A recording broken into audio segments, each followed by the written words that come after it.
Unibertsitateko ordezkari eta agintariak, baita ere Bilboko udaleko alkate orde Andrea, eskerrik asko etortzagatik berriz ere. Eta, por supuesto, nuestra ponente, doctora Fuentes Mayorga, querida Concepción Maistegui, y a todas y todos vosotros, bienvenidos a una nueva edición de Deustoforum. Egia esan, Deustoforum bakoitzak erakartzen du gaiaren arabera, ezta, publiko bat edo beste, neurri batean, ezta, baina gero badauzkagu ere, jakin badakigu oso fidelak diren gure jarraitzaileak eta Deustoforumak aprobetxatzen dituztela gaia edozein delarik ere, izan ere gaiak normalean izaten dira beti oso gai interesgarriak, erregistro akademikotik aratago, ez da, gehiago divulgatzeko eta eztabaida gizartean sustatzeko eta hortaz badugu publiko fidela. Hoiei zuzenduko natzaile, nik uste azken aldian nolabait ere pilatu egin zaizkigula, ez da, Deustoforumak, baina merezi du. Nik uste, naiz eta azken aldian, segurazki egutegian pilatu zaizkigun zenbait, onerako izango da. Decía que últimamente se nos han acumulado los Deustoforum, pero esto es lo que decía Ignacio, cuando está uno de vienen mejor subiendo, decía San Ignacio de Loyola, pues bueno, ni tan mal, ¿no? Porque nos arrastra y venimos aquí con ganas y con ilusión. Y ciertamente, pues hoy creo que vamos a tener una charla que no nos va a dejar indiferentes, enseguida voy a pedir a Concepción Maistegui, a Concha, que nos presente, como es debido, a nuestra relevante ponente de hoy. Yo únicamente, además de daros la bienvenida, quiero destacar la importancia del tema para la Universidad de Deusto, ¿no? Porque hoy vamos a hablar de movilidades, vamos a hablar de vulnerabilidad, vamos a hablar de género, pero en torno al tema un tema tan importante para nuestra universidad como es el de las migraciones. Llevamos muchos años trabajando en cuestiones de migraciones en la Universidad de Deusto. El propio equipo de investigación del que forma parte Concha, de intervención social, en el contexto del trabajo que hace sobre las vulnerabilidades, pues trabaja también el tema de las migraciones y todo el área de educación social, pero luego está el Instituto de Derechos Humanos, que hereda también el trabajo de otros equipos de investigación en el tema de las migraciones, pues que han sido referenciales desde esta universidad. Tenemos un programa de doctorado en Derechos Humanos también que trabaja en ese área. Hoy se da la circunstancia, hemos tenido una muy buena noticia, que la Fundación Conocimiento y Desarrollo pues nos ha situado en el primer puesto en el ranking de España en la investigación en el área de trabajo social, y gran parte de esa investigación en el área de trabajo social pues se desarrolla en cuestiones relacionadas con las migraciones. El área de trabajo social trabaja con muchísimas organizaciones, también con la Fundación Ellacuría, por ejemplo, que veo aquí una representación de la Fundación que agradezco su presencia, y también en proyectos europeos, precisamente en este tema de las migraciones, que, como digo, pues hoy nos ha dado una gran noticia en estas cuestiones de los rankings, que, pues nos guste o no, es importante y nos ha situado como primera universidad en España, ¿verdad? Hoy vamos a hablar de estas cuestiones de la movilidad y vamos a hablar también de otra cuestión que también esta universidad muestra una gran sensibilidad, que es la de género. Por tanto, yo creo que la combinación de esos temas que tantas veces se ha hecho presente en el trabajo de la universidad, hoy tenemos a una persona referencial en la investigación en ese área de conocimiento, y además con ese vector de género luego vamos a disfrutar. Y ya un último elemento que también creo que a algunas y a algunos nos motiva a escuchar con más atención. Norma, siempre miramos a Estados Unidos con interés por la importancia de ese país, pero pues este año con más motivo, en un año electoral, y creo que escuchar hablar sobre probablemente una dimensión que es el reverso de la imagen ideal y mediatizada de ese país, que tenga que ver con vulnerabilidades, que son la realidad sociológica, cultural, económica y política de ese país, pues cobra, si cabe, mayor interés. Por tanto, gracias por venir y vamos a escuchar con interés, y voy a dar paso ya a quien realmente va a poder presentar como es debido y como merece a nuestra ponente de hoy, y que además vamos a disfrutar también del diálogo que ella va a conducir. Concha, adelante, es tuya la palabra.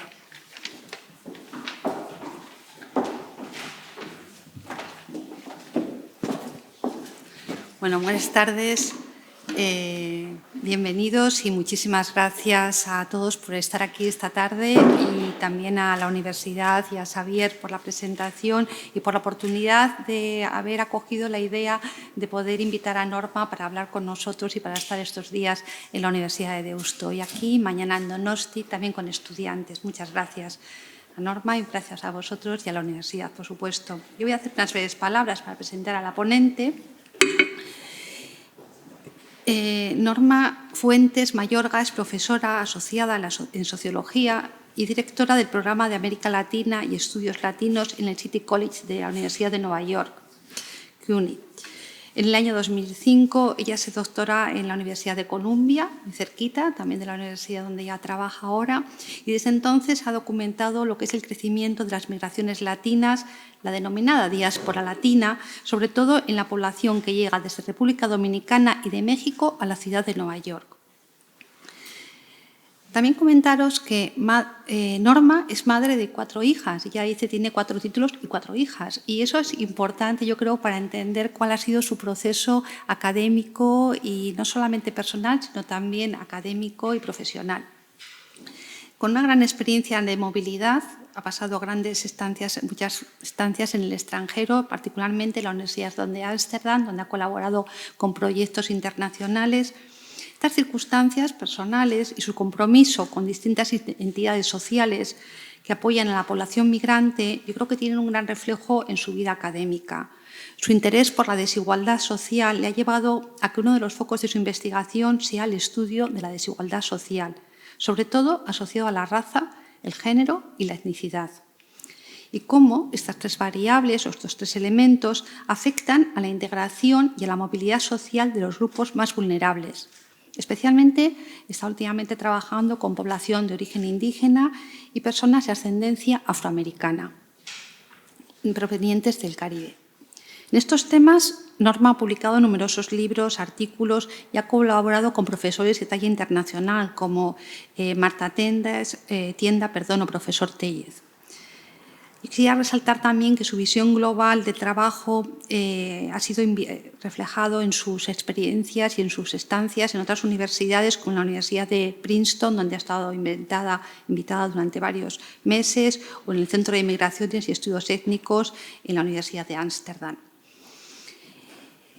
Fruto de esta dedicación y este estudio constante con las migraciones y con el foco en la movilidad y en la justicia social, es un libro más reciente que luego nos comentará, que se llama De amas de casa a jefas de hogar, de jefas de hogar a líderes comunitarias, las migraciones de las mujeres. O sea, ese proceso que ella haya documentado y que nos va a explicar ahora. Actualmente se está trabajando en otro estudio internacional y además comparado que explora el rol de la educación y la identidad racial en la movilidad social de jóvenes dominicanas y marroquíes en las ciudades de Ámsterdam y la ciudad de Nueva York. O sea, un estudio comparado con segundas generaciones, sobre todo. La conferencia de hoy nos va a permitir contrastar la situación y algunas historias de mujeres migrantes que inician procesos migratorios solas o a veces en busca o en la reincorporación con su familia. Esta es una circunstancia que compartimos. Yo creo que no nos parece nada lejano, ¿no? En nuestro entorno, los flujos migratorios principales también son femeninos. Actualmente, muchas mujeres proceden de América Latina de América Central. Y muchas veces, por experiencia personal, no hace falta que seamos expertos en migraciones, conocemos estas historias o sabemos que muchas mujeres emprenden el viaje solas, y para encontrar un trabajo que les permita también sacar adelante sus familias aquí y allí, fuera. Y muchas veces estos trabajos se integran en el sector de los cuidados y muchas veces de manera bastante precaria. La presencia de Norma hoy, esta tarde, nos va a permitir ampliar nuestra mirada a la ciudad de Nueva York y a otros grupos minoritarios, como son las mujeres de origen indígena o las mujeres afrocaribeñas. Yo creo que esta oportunidad de contrastar nuestra experiencia personal, profesional, académica, venimos de áreas diferentes, con ella, con la experiencia que ella y la investigación que ha realizado, será rico al final de la sesión. También por eso les quiero recordar que todo el mundo tiene un pequeño papelito, una pequeña tarjetita, y luego al final de la conferencia pasarán con un turno de palabra que iremos recogiendo e iremos presentando de manera conjunta. Así que les animo que cuando tengan una idea o un interés, no hace falta formular una pregunta realmente, sino algo que me inquieta, me llama la atención, pues que lo escribamos y que luego poco a poco pues entre todos creemos un diálogo que será lo que nos podamos llevar luego a nuestra casa también. Muchas gracias.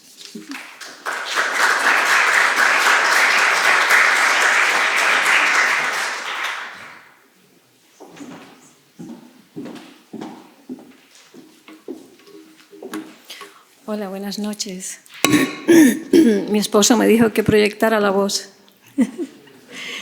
Es un honor estar aquí esta noche con todos ustedes. Le agradezco porque es tarde ya, ¿no? Un poquito. Y para mí esta es la tercera vez que vengo a la Universidad de Deusto, en los últimos 10 años. Y cada vez es maravilloso conocer nuevas compañeras. Agradezco mucho a Concha por haberme invitado, a Javier, a la vicealcalde y a todos los estudiantes y personas de la comunidad y de academia que han venido esta noche a escucharme. Perdón.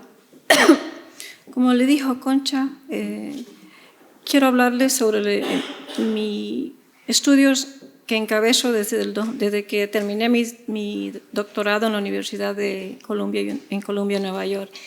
Pero primero que todo le quiero pedir disculpas por mi castellano. Es limitado porque fui una niña migrante y los niños no deciden su destino, lo deciden los padres. Y entonces, desde entonces vengo luchando por mantener mi idioma, pero es difícil porque el alma habla en español y mi cabeza en inglés. De eso hablaba con Javier. Entonces le voy a hablar y si me oyen un poquito mal, pues alguien me ayuda, por favor. Hablo de la inmigración dirigida por mujeres, que es un tema pues muy intelectual, pero también emocional para mí. Me decía mi profesor, el director de mi tesis, que la tesis doctoral o hacer un doctorado tiene que tener algo muy profundo y muy emocional, si no, nunca la termina o no la terminas bien. Y para mí, crecer como niña, hija de madre migrante, condicionó mi vida, ¿no? Y mi abuela y mi mamá, pues condicionaron mi alma también, ¿no? Tener que vivir en una urbe grande como Nueva York, tener que y más fuera de la comunidad dominicana o latina, sino en las afueras, en la periferia, me obliga a mí y a muchos otros niños como yo, hoy en día y entonces, a tener que interpretar la sociedad nueva para nuestros padres, tener que hablar el idioma por ellos, tener que ir a los médicos, llamar a las agencias de viaje, hoy en día con el teléfono enseñarle todo. Y tengo una teoría que esos niños, claro que me estoy dando escoba, esos niños tienen otro tipo de forma de resolver problemas, ¿no? Porque desde pequeño, especialmente las hijas, que son las que tienen la mayoría de cargas, porque son las que la familia la mantiene más cercana, que estas hijas desarrollan unas destrezas, yo la llamo institucionales, que a los hijos la desarrollan de otra manera, pero las hijas la desarrollan temprano. Y bueno, de eso es mi segundo proyecto, le voy a hablar al final. Pero quiero decirle que este proyecto es emocional, es algo que la socialización que tuve con mi mamá y con mi abuela, y criada, como le dije, fui, me ha llevado a dedicar mi vida a estudiar la inmigración encabezada por mujeres. Hasta los 90 o hasta recién, yo diría unos 15 años, no se sabía mucho el papel de las mujeres en la inmigración, sino se veía como pasiva, que la traían los esposos, ¿no?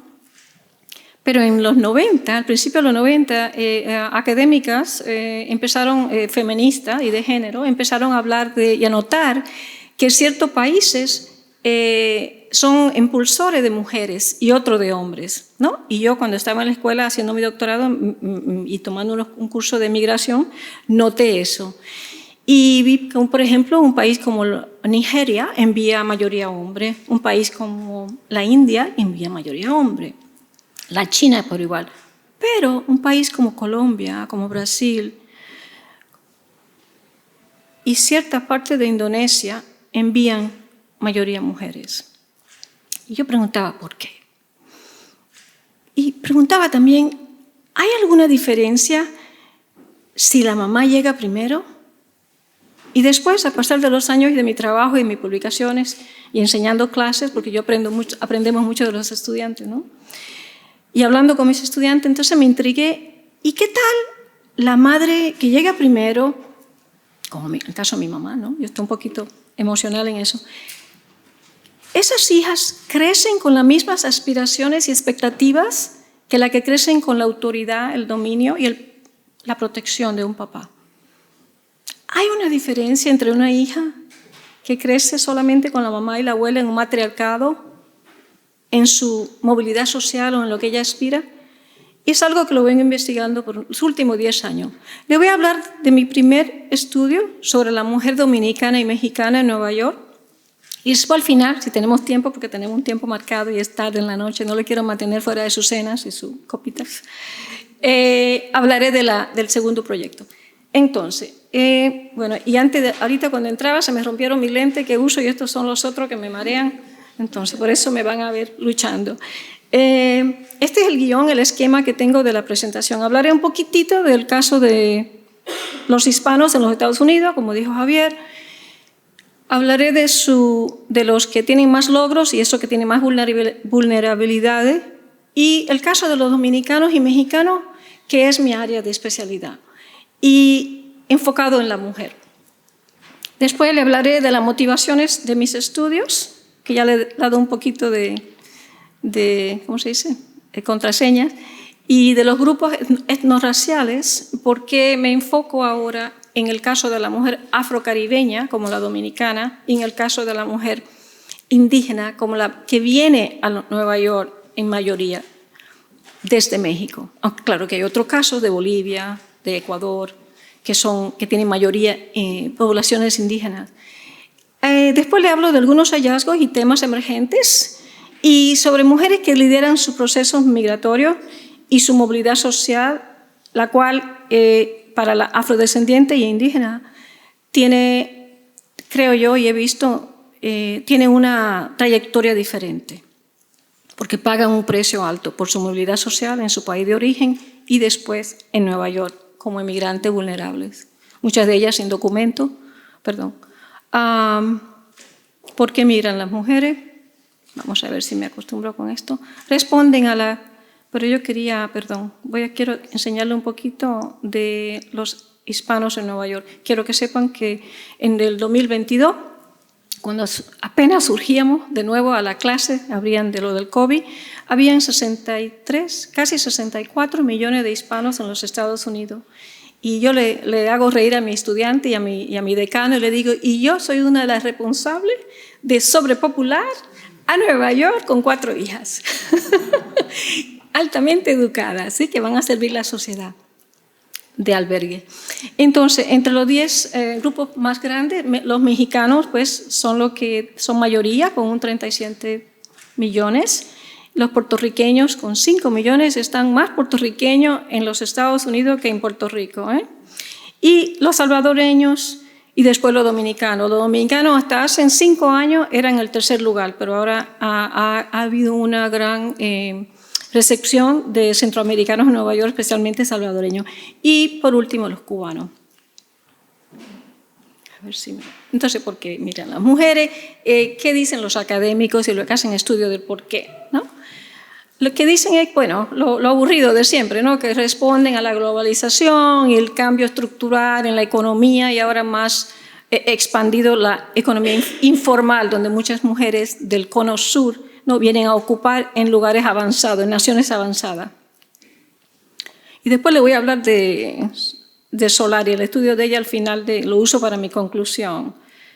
¿Por qué? También emigran las mujeres por cambios en su estatus, ¿no? Porque ahora estudios que yo también he conducido con un economista, un colega en Nueva York, nos damos cuenta que los indocumentados envían remesa o dinero a su familia que dejan atrás más frecuente que los documentados. O sea que, por ejemplo, al país de México le conviene tener muchos indocumentados en Nueva York, porque ellos tienen miedo y no abren cuenta de banco, entonces lo envían todo. Entonces, la mujer, el estatus de la mujer siempre ha sido la receptora, no sé si sé bien, la que recibe las remesas, pero también en los países donde ellas son las principales que viajan y lideran su migración, ellas son las principales que envían. Entonces, el estatus de ella está cambiando como receptora y como enviadora de remesas. Y hablamos después, al final de esta presentación, de qué contribuciones hacen las remesas de mujeres comparada con la de los hombres. La mujer como principal proveedora también está cambiando mucho. Por ejemplo, en Latinoamérica ya, entiendo por los latinoamericanistas que enseñan clases que damos en mi departamento de estudios de Latinoamérica, que hay un gran patrón ahora de cohabitación, de que no se están casando los jóvenes, sino que están cohabitando, ¿no? Entonces la mujer, el estatus de ella está cambiando como jefa de familia, tanto en Latinoamérica como en los Estados Unidos, especialmente la mujer que lidera su migración, como es la dominicana.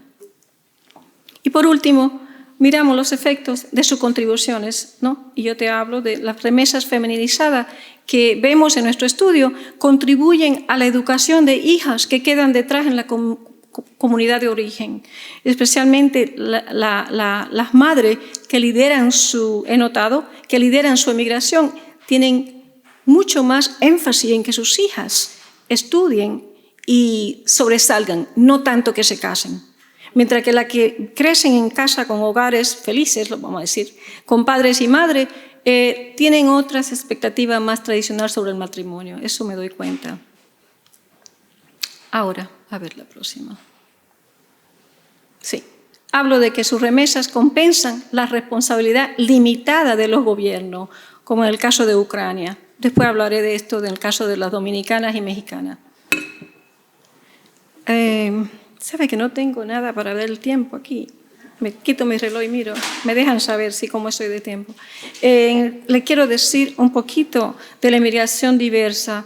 Estudios en México y en muchas partes de Latinoamérica, pero también en la India, académicos en la India y en Europa, en España y en Francia, hablan de cómo la paradoja social que emerge cuando la mujer se educa.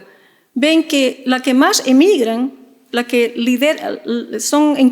encabezan la emigración son las mujeres educadas en el mundo. Entonces, ¿por qué? ¿Por qué cuando el gobierno y la familia invierten en la mujer, por qué se va y emigra? ¿No?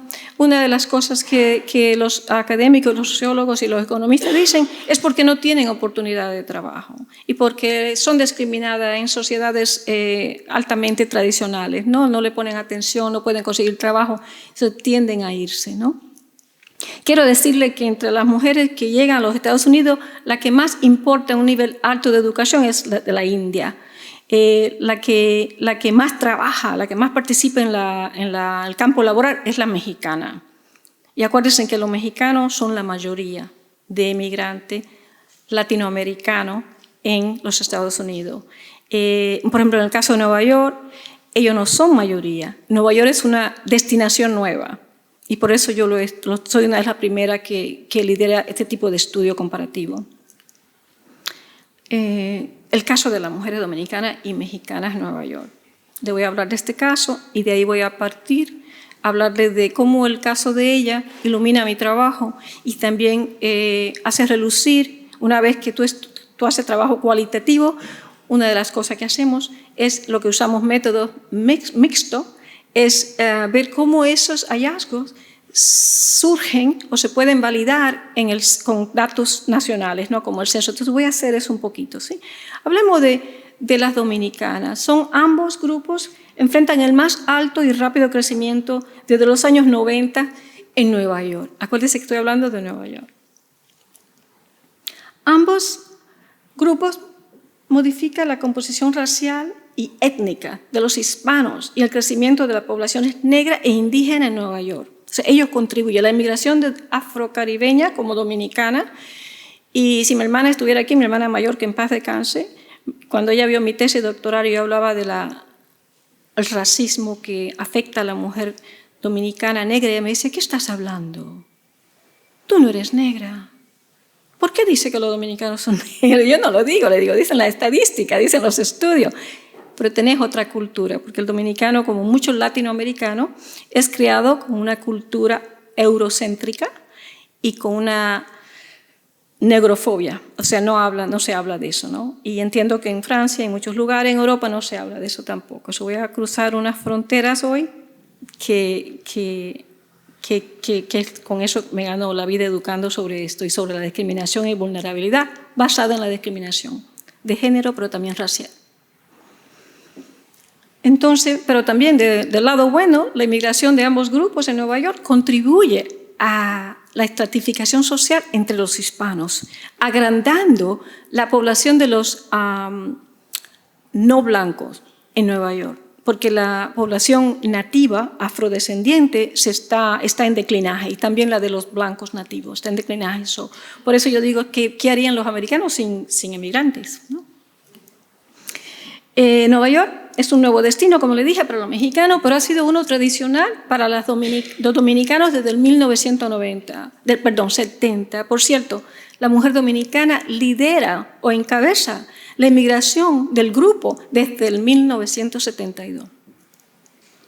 Rapidito, desde que se murió Rafael Leonelda Trujillo, el dictador más que han citado tanto más en toda la historia. Yo juré que en mi libro no iba a escribir sobre él, pero mi editora dice que sí, que tenía que decir un poco sobre Trujillo.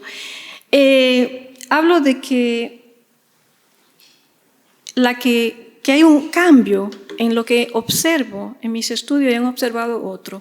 Mientras que en las cohorte o flujo migratorio de los 60 y 70 y hasta los 80 surgía la clase un poco privilegiada, un poco media, desplazada en lugares públicos del gobierno o porque cambió el gobierno. Y entonces muchos huyeron y vinieron a Nueva York y trajeron su dinero, se hicieron empresarios. Esta clase, que después le muestro una foto en la que vino mi mamá también, era de clase o rica o acomodada o pobre de campo pero dueño de tierras. ¿Sí? Mi mamá y mi abuela eran una gran excepción para esta inmigración. Mi abuela era viuda y mi mamá una madre soltera. Pero aún así tenían capital racial, porque mi mamá y mi abuelita más europea que yo, o sea, súper blanca, yo soy mora, ¿no? Y entonces me animo a pensar que ahora en los 90, cuando yo empiezo a estudiar a las dominicanas, me doy cuenta, basado en el census y basado en mi trabajo, yo era trabajadora social, Javier, por un tiempo, basado en lo que estudiaba, trabajaba como trabajadora social, me daba cuenta que el prototipo dominicano cambiaba y surgía unos flujos migratorios que eran de clase media porque importaban por lo menos un año de educación o algunas destrezas de oficina, pero eran más representantes del pueblo dominicano, eran más ligados con afrodescendientes. Igual, la mexicana, que empieza a llegar a los 90, en Nueva York por vez primera, y en números significativos, como hablan de estadística, surge que en los 50 y 60 llegaba una migración muy pequeña mexicana en Nueva York, y eran los miembros del partido político, miembros de la élite mexicana, que también pues, traían y importaban, yo digo, capital racial, porque eran, ¿no?, ligado con europeo, mestizo de piel blanca y educada. Eso para en los final de los 80 y vienen y empiezan a traer, una vez que las fronteras y el borde empieza a ser más policíaco y más, ¿cómo se dice?, surveilled, ¿no?, más cuidado, vienen y empiezan las familias con miedo a no reunirse nunca, entonces a pasar, la paradoja es que pasan más rápido y vienen más indocumentados más rápido, entonces crece la población mexicana en lugares viejos como Los Ángeles, Texas, que son recepciones antiguas de mucho tiempo, y empiezan también a crecer en lugares nuevos como Nueva York. atraído por trabajos expandiendo en servicios informales, de restaurantes, ¿no? De comida, de hospitalidad. Bueno, entonces le quiero hablar de esas dos observaciones que hago en los cambios de los migrantes y miro a ver cómo estos cambios, cómo estos grupos son integrados en la sociedad. Y cuando los sociólogos hablamos de integración, hablamos de cómo consiguen trabajo, cómo consiguen vivienda, con quién se hacen amistades, quién lo ayuda, ¿no? Quién lo ayuda a integrarse. Entonces, estas son las preguntas, que han enfocado, no puedo ver nada con estos lentes, mi estudio, ¿no? ¿Qué impulsa la creciente migración de mujeres afrocaribeñas desde República Dominicana y de indígenas desde México hacia los Estados Unidos? De nuevo, le recalco que el fenotipo y el capital racial de los mexicanos cambia en los 90. Vienen muchas más personas del sur de México, de zonas más vulnerables, más indígenas, más pobres y de más baja educación. Pero ahora, en el 2010, empiezan el censo a indicar, y mis estudios cualitativos a indicar, yo me hago voluntaria de un centro comunitario que da servicio a los mexicanos, también soy voluntaria en otro dominicana, porque así puedo mirar y observar y aprender y también tener personas que participen en mi estudio. Me doy cuenta que también el perfil de los mexicanos empieza a cambiar. Empiezan a surgir mujeres que encabezan su migración y mujeres que tienen capital racial y también humano, y que el porcentaje de hombre que siempre ha dominado en la migración en Nueva York y en lugares como Los Ángeles ya está a la par. Ya el mismo tamaño de hombre llega con el mismo tamaño de mujeres. Entonces me interesa saber cómo le va a estos grupos. Y por fin, por fin. Quiero volver hacia atrás, y ya vamos, hacia atrás, ya. La última pregunta es, ¿cuáles son las contribuciones de las migraciones encabezadas por mujeres en contexto históricamente racializado o donde los hispanos han sido mayoritariamente aislados en vecindarios y en sectores laborales? ¿Sí? ¿Cómo se integran las mujeres que traen educación y que traen destreza de trabajo en un contexto tan difícil como este, especialmente en Nueva York, ¿no? ¿Y qué podíamos aprender sobre la migración y la movilidad social entre grupos marginalizados o sobre el vínculo entre el desarrollo de la movilidad social y la desigualdad? Le digo unos principales hallazgos y me dice de tiempo cómo estoy siempre. Me vas a enseñar un papelito cómo estoy, por favor. Aquí no puedo yo ver nada de este lejos, pero yo lo tengo aquí enfrente mío, por eso lo tengo, ahora me acuerdo. Sí, mi pobre esposo y Concha me ayudaron todo para que tuviera todo enfrente. Quiero hablarle de que este estudio y mi libro, que resulta, del cual le voy a hablar con mucho cariño, tiene 2 etapas de investigación. Esta es la primera etapa, ustedes no pueden ver nada de ahí, perdónenme que está muy pequeño esto, pero solamente le quiero decir que la primera etapa se hizo en el 2000 al 2004. Me tomó casi 4 años entrevistar a 86 mujeres, a 20 empleadores y a otros que sé cuántos informantes en un periodo de casi 4 años. Por eso me tomó mi doctorado como 11 años, cuando el averaje son 9 años. Y además acuérdese que tenía cada 5 años una hija. Si no la tengo, hubiese estado tomando medicamentos. Gracias por mis hijas. Quiero decirles solamente con esta tabla que la mujer dominicana que llega a Nueva York, que llegaba en los 90, al principio de los 90, comparada con la mexicana, era más mayor. La mujer dominicana de 29 años, encima yo tenía un 68% de dominicana y solamente un 45% en esa edad. También, y algo más importante que la edad, que la estructura de los hogares entre los 2 grupos era muy diferente.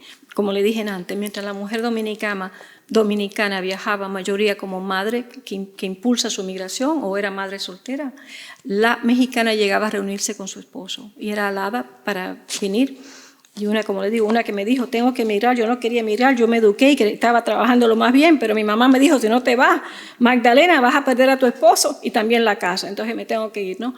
Entonces, hice quiero decirle eso, y que también, por tercer factor, que la mujer dominicana tiene dos veces más, importa en los 90, un nivel de educación de universitario que la mexicana. Pero esto va a cambiar. También que antes de emigrar, la mujer dominicana también importaba más destrezas administrativas o de oficina que la mexicana y también profesional. Entonces, ya esto aburrido, le voy a decir lo otro.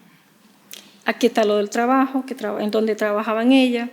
Como abajo digo profesional, la dominicana 12%, la mexicana 9%. Y entre ellas, más estudiantes dominicanas que mexicanas, incluida en esos cohortes de la primera etapa de mi estudio. La segunda etapa de mi estudio, bueno, la primera etapa termina en una tesis doctoral y en varios capítulos y publicaciones, ¿no? que hice y tuve suerte de publicar con autores, economistas, con demógrafos, con especialistas en Princeton que me invitaron, con la Marta Tienda, que es muy reconocida, y me dijo, ¿quieres publicar un día un papel conmigo? Y yo decía, ¿cómo? Que si te gustaría que publiquemos. Y yo decía, Dios mío, ¿cómo pedirle a un muerto que se quiera agua bendita? Porque imagínate, la gran especialista de migración, ¿no? En los Estados Unidos me pregunta a mí que si quiero publicar con ella. Y yo, wow. Entonces, le hablo de este libro. Aquí está la portada, a mano izquierda, mi mamá, creo que tendría 22 añitos.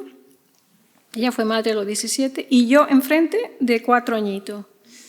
Y mi abuelita detrás, y detrás de mí, mi tía, la más pequeña, la más oscura de todas, y mi otra tía Doris, a quien me asemejo yo más. Y la razón que los editores eligieron esta portada, yo le mandé como unas 10 fotos, fue porque dijeron que la cara mía se veía súper pilla y que yo tenía algo que contar ya, ¿no? Y sí, creo yo, me he tomado medio siglo para saber qué, porque mi libro se publicó casi a mis 60 años, hace 2 años, que sí tengo una historia que contar. Y es hacerle un homenaje a mi abuela y a mi mamá y a mis tías, que fueron las que honraron y formaron mi alma, pero también el amor que recibí de ellas y de 4 tíos más con los que crecí. Todos me dieron la fortaleza para dedicar toda mi vida a la inmigración de mujeres. Quiero hablarle de esta etapa que requería que yo volviese a actualizar mis datos en el 2010 al 2014, otros 4 años en la calle, mientras trataba mi suerte como profesora universitaria y terminaba de cuidar a mis hijas y educar.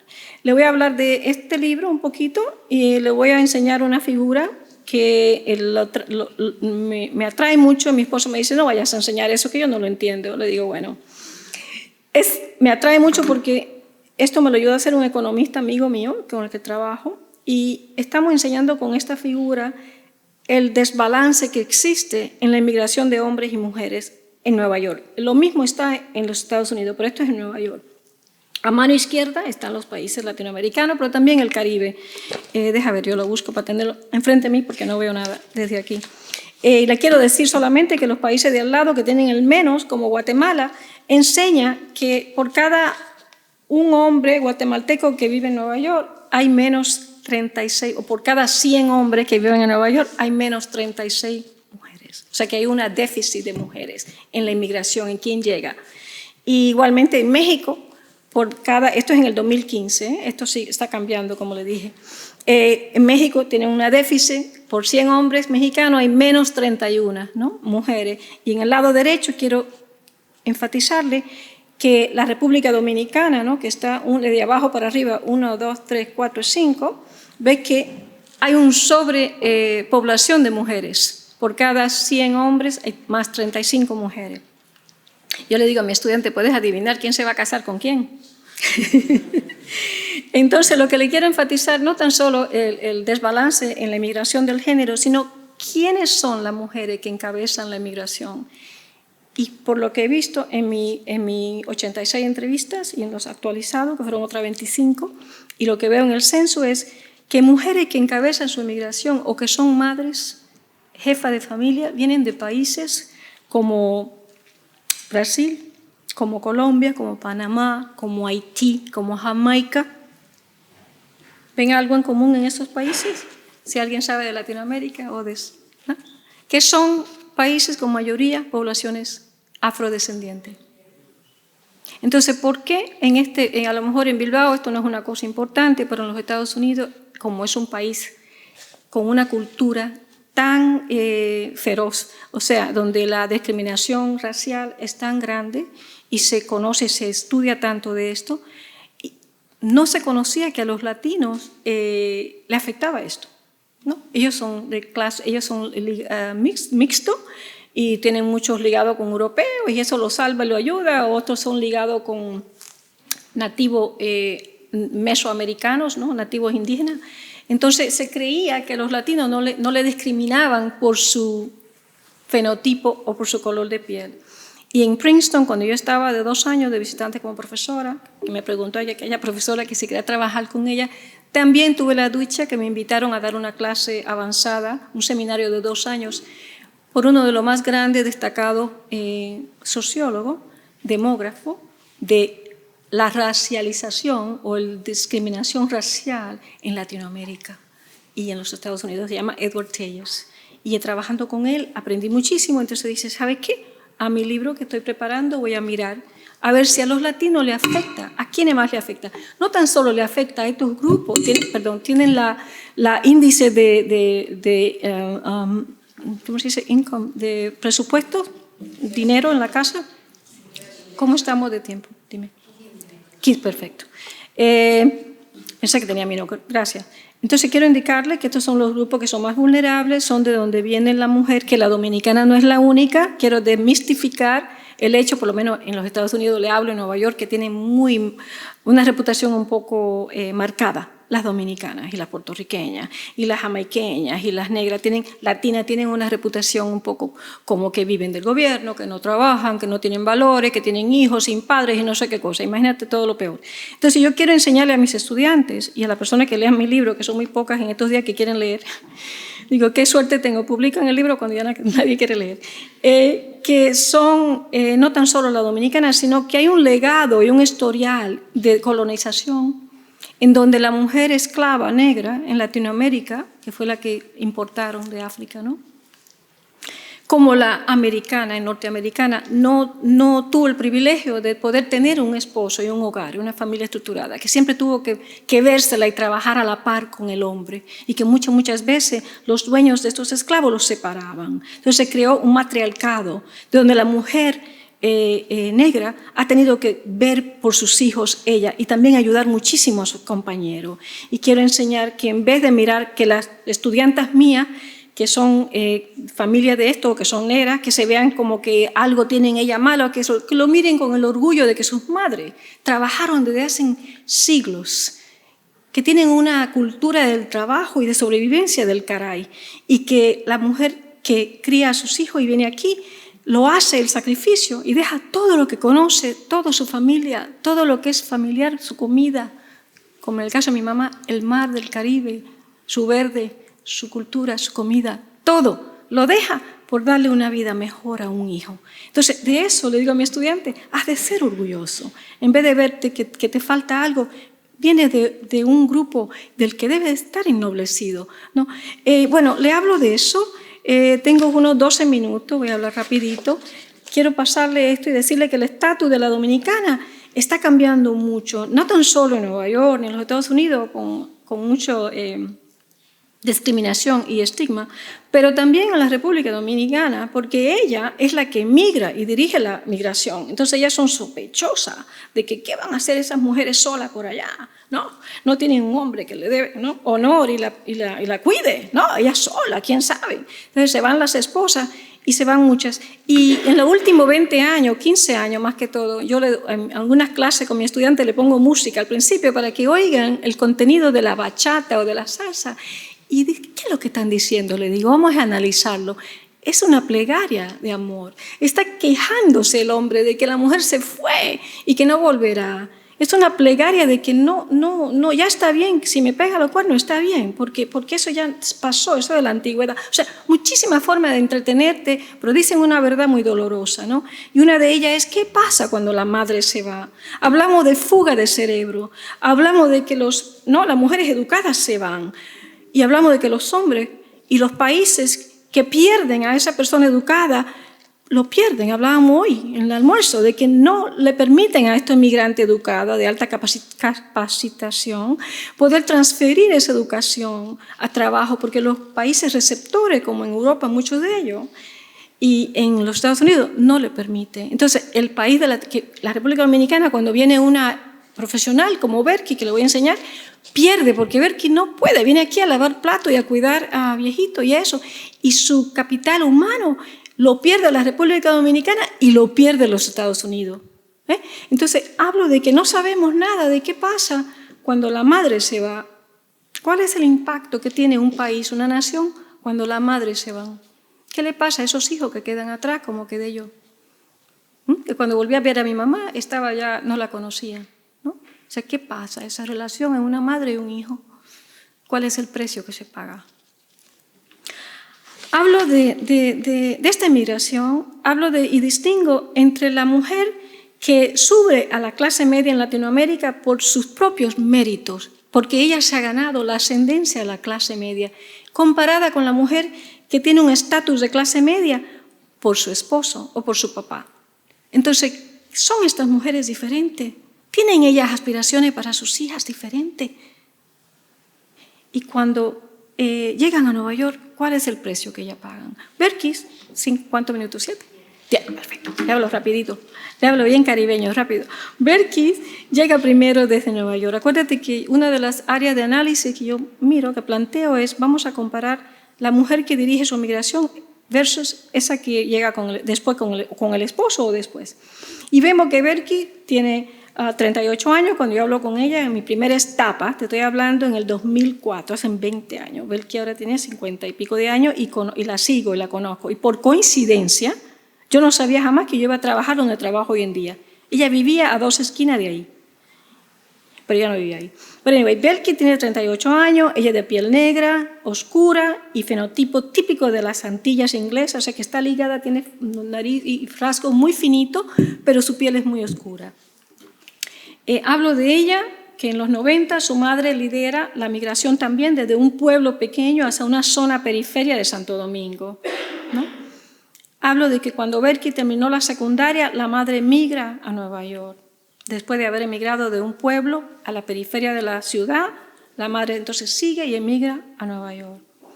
Hablo de que 20 años más tarde, a pesar que Berky trabaja y tiene un título como contable profesional con licencia, trabaja para una universidad prestigiosa, pública pero prestigiosa, tiene ella que irse y marcharse porque no gana suficiente para pagar la hipoteca, porque Berky se ha casado con un hombre que tiene menos educación que ella y tienen 2 hijos y tienen aspiraciones de clase media, ¿no? Su madre se fue, su hermana se fue, Berky es la única que se queda, le pagan la universidad para que ella jamás tenga que pagar el precio que su madre ha pagado, pero aún así Berky, después de 20 años, emigra.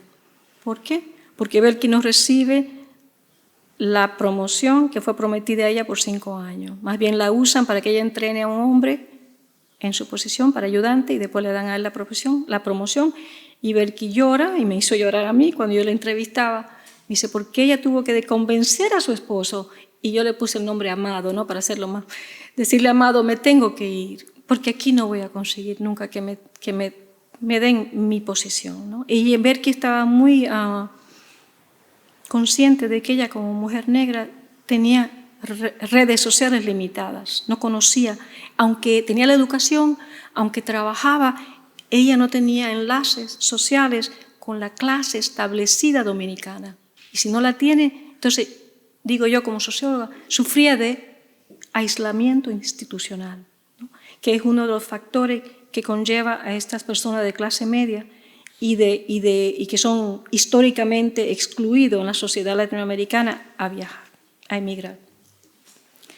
Le voy a pasar rápido, le hablo de Magdalena, que es una ladina, y Concha me decía que lo que es una ladina, le digo, ladina es el término que usan los expertos en sociólogo en México para referirse a una persona indígena que ha viajado de una zona rural a una zona urbana y que se ha asimilado a la vida más moderna y generalmente educada.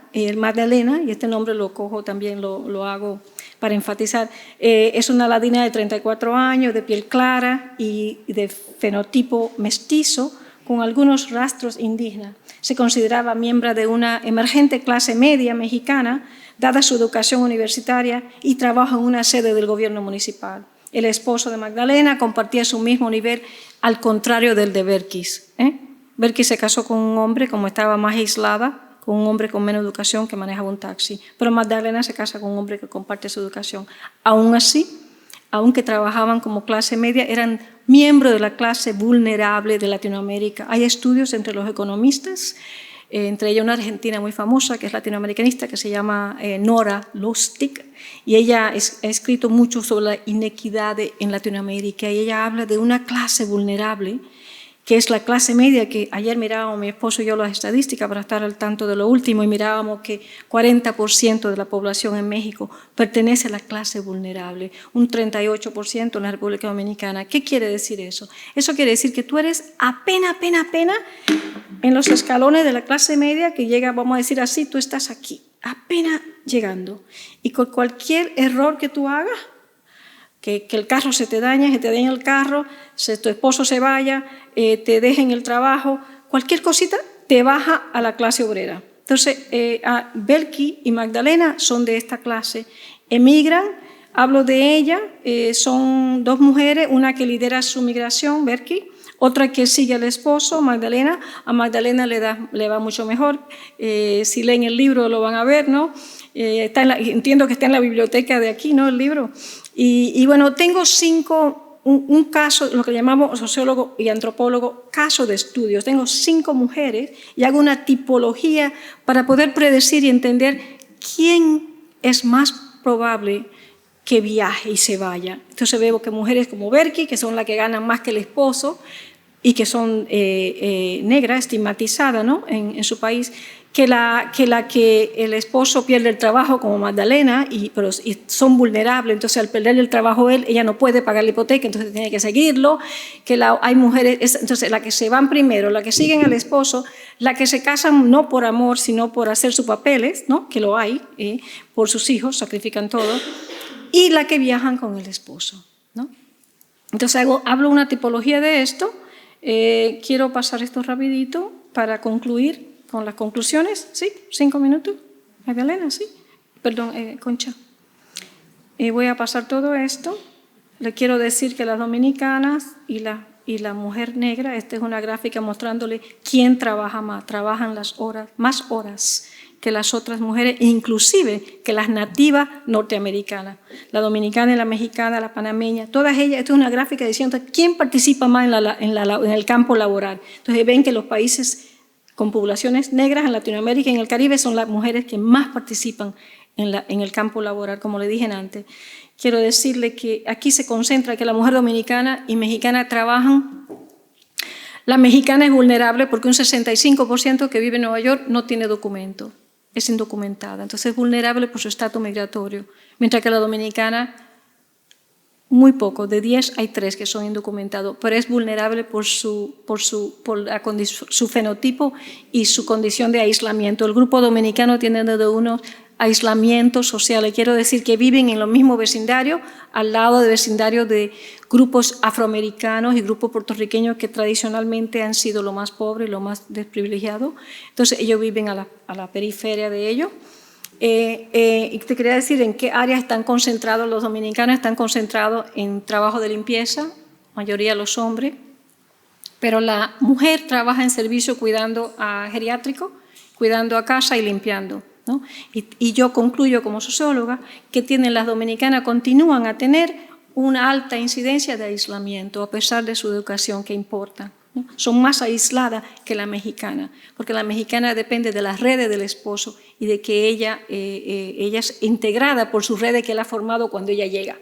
mientras que la dominicana al llegar primero es la que tiene que pagar el precio.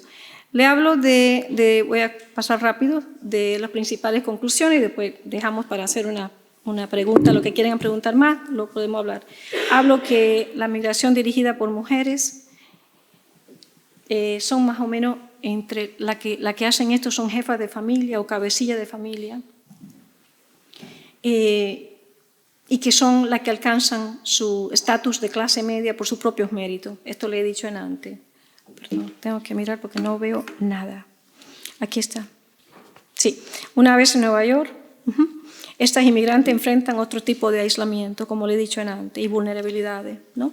Y que los hogares dominicanos, a pesar de estar más largo tiempo en Nueva York y a pesar de tener más gente en posiciones políticas, ¿no? en la política pública, a pesar de eso tienen más incidencia de pobreza, porque hay más mujeres que son jefas de familia y también porque en la casa del mexicano, al ser indocumentado, suele el caso que muchos viven, hay más adultos que viven en la casa juntos, entonces trabajan más adultos. De nuevo, le digo que estas conclusiones me llegan a pensar en la forma en que las hijas son socializadas y las aspiraciones de los hogares en donde las hijas crecen sin la autoridad y el dominio financiero o la protección de los padres, y que esto es algo que estoy trabajando ahora en mi segundo estudio. También le hablo del encuentro en mis hallazgos. Las contribuciones de mujeres migrantes cumplen un papel que el Estado no puede desempeñar, como el caso que se ha hecho del estudio de la pequeña nación de Ucrania antes de la guerra. Imagino que ahora con la guerra todavía van a tener más personas que emigrar, no tan solo las mujeres, para desempeñar lo que el gobierno no va a poder. Y no se habla de esto, nunca se habla de qué función desempeña la mujer migrante para los gobiernos de nación origen, del origen, ¿no? ¿Qué es lo que ellas hacen? Bueno, ellos mandan sus remesas, pero las remesas no tan solo son financieras, también son culturales, y mucho más ahora con el FaceTime, ¿no? Con el teléfono que se llama, hay mucha influencia. El COVID-19 revela que los inmigrantes realizan funciones esenciales en los Estados Unidos, como un amortiguador humano que protege a la clase media blanca de infectarse o morir durante el pico de la pandemia. De igual manera, yo argumento que las mujeres emigrantes en países de economía avanzada, ya sea en Europa o en los Estados Unidos, realizan trabajos esenciales en la industria del cuidado con déficits de cuidado y de cariño. Y hablo de esto, quiere decir que en los países avanzados la mujer, como yo, tengo que ir a trabajar y no puedo quedarme en casa a cuidar a los niños, ni a cocinar, ni nada de eso. Yo tengo que emplear a un emigrante generalmente que venga y me ayude y cuide a mis hijos, cuide a mi mamá o me limpie la casa. Y que estas son esenciales tanto para la mujer nativa, emigrante, para poder surgir ella y moverse. Es esencial que reconozcamos la contribución que hacen las mujeres emigrantes. Y con eso paro y lo dejo para que hablemos más tarde en el debate, ¿sí?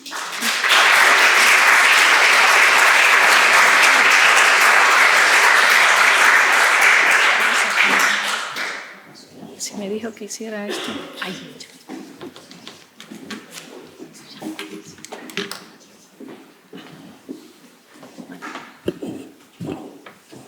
Sí, ahora hacemos un turno de preguntas, ¿no? Bueno, muchas gracias a Norma por el esfuerzo de hablar también en castellano cuando ella está acostumbrada a hablar en casa a veces en castellano, pero en la universidad pues, y su núcleo de trabajo siempre es en inglés.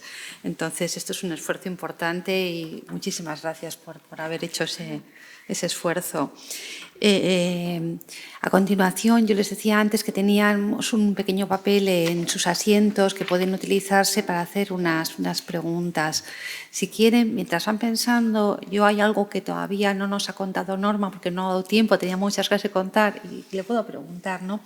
Y a mí me intriga bastante, es esa idea de cómo las segundas generaciones de mujeres migrantes, muchas hijas de estas mujeres que han tomado la iniciativa de salir solas de su país y viajar, se han incorporado, me comentaba Norma esta mañana trabajando con ella, que se incorporan no solo en el mercado laboral, sino que se incorporan en la vida pública, se incorporan en las asociaciones y toman un rol de líderes, en cierta medida, en distintas comunidades, tanto en Nueva York como en Ámsterdam, donde ella está trabajando sobre todo con población de origen marroquí.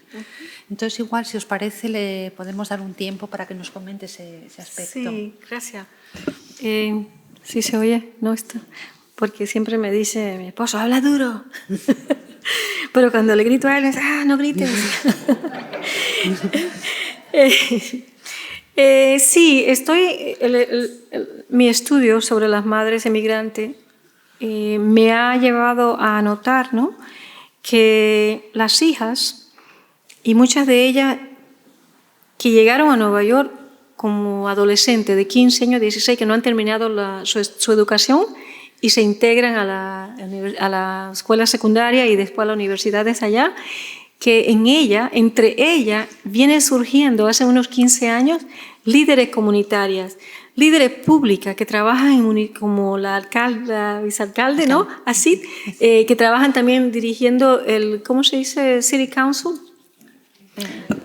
Ayuntamiento. El ayuntamiento, sí, en Nueva York y en Brooklyn, en los 5 condados de Nueva York, ¿no? Brooklyn, Bronx, Queens, Manhattan y el Bronx, y Staten Island, perdón. Hay 3 condados, lo más grande en Brooklyn, en Nueva York y en el Bronx. Las mujeres latinas y las afrodescendientes son las que llevan la mayoría en el ayuntamiento, ¿sí? Y las que controlan el presupuesto de la alcaldía. Y la que trabajan, si uno va a hacer una placa para tu carro, registrar un auto, ellas son las jefas, las supervisadoras. Entonces noto que muchas de ellas, y le hablaba a Concha, ¿no?, esta mañana, son las que los gobiernos locales confían, son las que inspiran confianza y no la ven como un recto, porque al hombre lo ven como un recto, y mucho más después del 9/11, cuando empezaron las leyes migratorias empezaron a poner más sanciones y a vigilar más sobre vigilancia sobre los inmigrantes musulmanes y mucho más a muchos que se parecen a ellos, que muchos latinos se parecen a ellos. Entonces, el hombre dominicano, que ya de por sí es mal visto en Nueva York, y después el mexicano, que es buen visto por los empleadores, pero mal visto por la comunidad, porque dicen, bueno, no tienen papeles, vienen a robar. Esto empezaron a ser deportados mucho más, son los que encabezan las deportaciones. Entonces, veo 2 cosas pasando. Veo que mientras se discrimina mucho más al hombre y se le quita del medio, ya sea en la cárcel o en deportación o no se le da trabajo, los empleadores empiezan a preferir a las mujeres. Y son ellas las que surgen. Entonces yo me pregunto, ¿es esa una movilidad? O sea, ¿le está yendo bien a las mujeres, más que todo a las hijas de migrantes, por su destreza y por su, ¿no? ¿O le está yendo bien porque son las que tienen que sacar la cara para ayudar a sus comunidades marginalizadas y sacar a sus hombres de la cárcel? Sí. Comentabas esta mañana un poco en diálogo, sí, que junto con un trabajo público, como puede ser un trabajo oficial, también ese papel de lideresa de las comunidades, de los grupos de personas migrantes, sí, que son las mujeres, comentaba Norma, que son las que van a gestionar un crédito, las que van, porque son ellas las que tienen más... pues son mejor recibidas en cierta medida, ¿no? Sí, en pequeñas financieras, como bancos pequeños, donde se cambian los cheques. Sí. Si vas a los vecindarios, mientras más pobre el vecindario y mientras más marginalizado sea, más surge la mujer como la que da la empleada, especialmente en posiciones donde hay que tenerle confianza, como en un banco, en una financiera, en una escuela, como líder de la escuela. Sí. Nos preguntan también desde el público, sí, si la movilidad social de estas hijas e hijos de mujeres migrantes, si nos puedes hablar de ese tema, están más formadas que sus madres. Me dicen, me hace pensar que su caso refleja esta idea de que las hijas se forman más que las madres, las hijas y los hijos de segundas generaciones. Sí, fíjate que le hablaba a Concha, le decía que en los Estados Unidos, no sé aquí, en Bilbao, en Europa, sí, del este, que del oeste, que en los Estados Unidos tradicionalmente se toman 4 generaciones para producir a una persona como nosotras, una profesora, un astronauta, un juez, a un médico grande cirujano, ¿no? Pero con la inmigración se rompen todas esas barreras y se logra un milagro, le decía yo a ella, escribo en mi libro, ¿no? Es un milagro, es una magia, porque puedes alcanzar una movilidad social. Una hija de una persona con un tercer año de educación, mi mamá, en una factoría trabajó y trabajó, pero su hija, una profesora de una universidad como Columbia, ¿no? Entonces, claro, es un caso anónimo y un experimento social. Entonces, eso me llevó a mirar a otros casos y veo que sí, que muchas de las estudiantes mías en mi universidad, que es pública y está en Harlem, ¿no? En un vecindario tradicionalmente afrodescendiente y puertorriqueño, ahí enseño yo y puedo desde mi oficina ver las luces de Columbia, ¿no? De donde yo estudié el cielo y la tierra, ¿no? En mi universidad el elevador no trabaja y bueno, es una universidad pública, pero es donde yo me siento acogida, es donde yo me olvido que soy minoría, es donde todos mis estudiantes se parecen a mí, en donde me admiran. Mientras yo estudié en Columbia y yo siempre pensaba que no era tan inteligente como los demás. Yo no hablaba como ellos, no tenía el dinero como ellos, no vengo de la clase social. Más que todo sale uno con una excelente educación, pero con un complejo grandísimo. Entonces, estos estudiantes, yo veo que sus madres, una de ellas me dijo, yo tengo que estudiar, profesora, yo no puedo quemarme, ¿cómo se dice?, fallar en esta materia, porque yo tengo que graduarme. Y empezaba a llorar, me dice, yo soy el retiro de mi mamá. Y yo, madre, me dice esto, tengo que dar una nota. Yo soy el retiro de mi mamá, porque ella trabaja limpiando casa, ella no tiene seguro. Entonces, yo tengo que salir bien para que yo ayude a mi mamá. Y yo, wow. Entonces, sí, veo que las hijas por la inmigración tienen oportunidades, no vienen a estudiar a una universidad pública, donde a un 70% se le paga a la universidad, no se le da ayuda. Muchas de ellas trabajan y estudian, no vienen. 80% de nuestros estudiantes trabajan y estudian. Y a veces tienen responsabilidades de familia como la tuve yo, ¿no? Sí.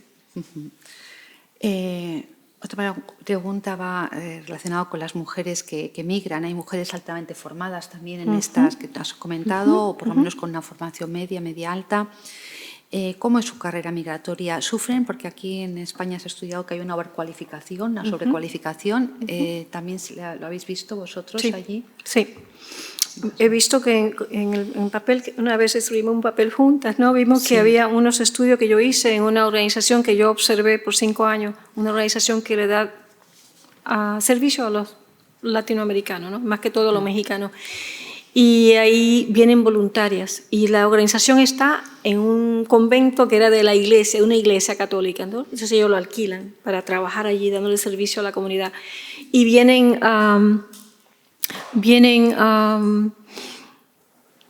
las voluntarias, mayoría, son abogadas de derechos humanos, doctoras, muchas de ellas, pero no pueden valorizar su título. Entonces vienen a la iglesia, atraída por servir, se entran en la agencia comunitaria y de ahí, poco a poco, van aprendiendo inglés y dándole servicio. Son las que dan servicio. Si no fuera por ella, no existe esta comunidad. Pero del caso de una que es una abogada, que era profesora en Nicaragua, en una universidad jesuita, en Managua. Y ella, con las conexiones transnacionales con esta universidad y con la archidiócesis católica, superó y es hoy en día la codirectora de esta agencia, ¿no? Y hay otros casos que hacen sus papeles también por el trabajo, ¿no? Pero nunca pueden tener una movilidad como la que tenían en su país. ¿Sí? El precio que se paga es que es movilidad en declinaje o horizontal. Se quedan trabajando entre centros e instituciones comunitarias para servirle a su grupo. En ese caso son las lideresas. Son las líderes, claro, claro. Y sus hijas también, las que surgen. Luego, hay otra pregunta que va más allá de estas migraciones, sino las mujeres, ¿qué proporción de mujeres regresa a su país de origen cuando son mayores?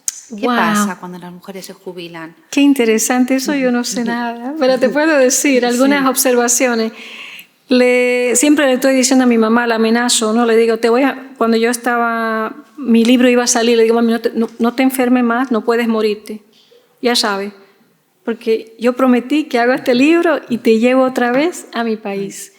Y sí, y ella dice, ¿a qué me voy para allá? Si hay mosquitos, se ve el agua, hace calor, está muy americanizada, ¿no? Hace mucho calor, la gente hace mucha bulla, no. Pero sí, pero hace falta, Concha, este tipo de estudio. No sabemos nada. Sabemos que el hombre, eso sí yo lo sé por los trabajos sociológicos que se han publicado, el hombre sí regresa y se quiere regresar y lucha y muchas veces se separan y el hombre se va primero y se queda la señora porque está ayudando con los nietos, no sé qué cosa. Pero el hombre sí se quiere regresar. ¿Sabe por qué? Porque allá es un Dios. ¿No? Allá para él la idea del patriarcado, ¿no? Todavía le conviene, mientras que a la mujer cuando emigra encuentra un apoyo y que le ayuda mucho las leyes de los países receptivos, ¿no? Como Europa o Estados Unidos, sí. No sé si tenemos más preguntas. Vamos a tener lo de la cena, no lo quiero... O si no, si hay un turno último de preguntas, no hay nadie más, ¿no? No queda pendiente. Bueno, yo si no, ya le damos las gracias a Norma por haber venido, por el esfuerzo que ha hecho de venir y de contarnos su historia, y resumir, porque tenía tantas cosas que esta mañana, si no llegamos a cortar, nos hubiese hablado 2 días aquí esta tarde. Pero bueno, que cualquier persona y la gente que estáis en la universidad, que tenéis ganas o de seguir trabajando en estos temas, pues por supuesto, ella es una persona súper abierta y que estamos en comunicación con ella. Muchas gracias y gracias a todos por haber venido.